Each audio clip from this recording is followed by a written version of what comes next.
My father benched me until I conceded to my favored sibling.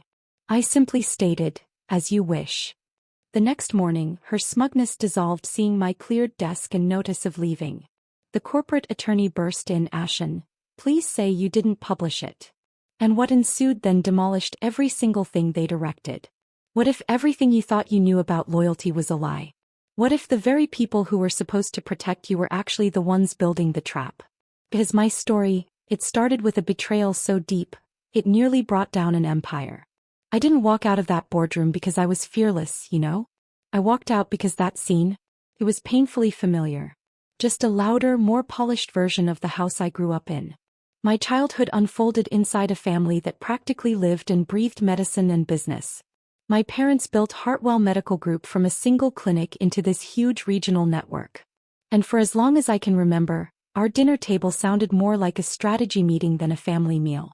From the very beginning, my sister Camila just fit. She was their vision personified. The firstborn, everything a glossy hospital brochure would celebrate. Bright, extroverted, beautiful.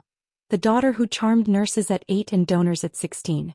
The adults would lean down, pat her shoulder and say, "There she is, the natural heir to Hartwell."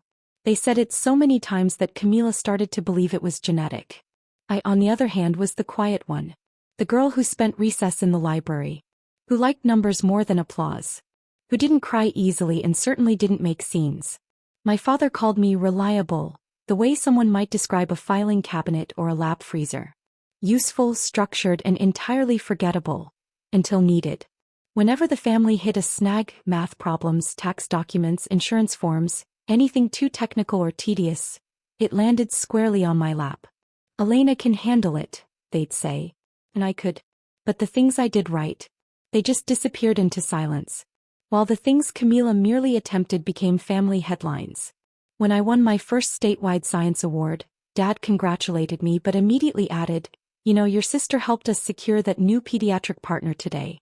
That's the kind of impact that takes the hospital higher." When I earned a full scholarship to college, he told the neighbors how proud he was, but somehow the conversation always drifted to how charismatic Camila was becoming. And when I got into law school, specializing in healthcare compliance of all things, he shook my hand but then said, "Camila's leadership instincts. That's what will shape our future." Every achievement of mine seemed to exist only to frame hers. The only person who ever pushed back against this imbalance was Mom. He saw me, not the version of me that was convenient but the real one. She was the one who stayed up late with me during science fairs.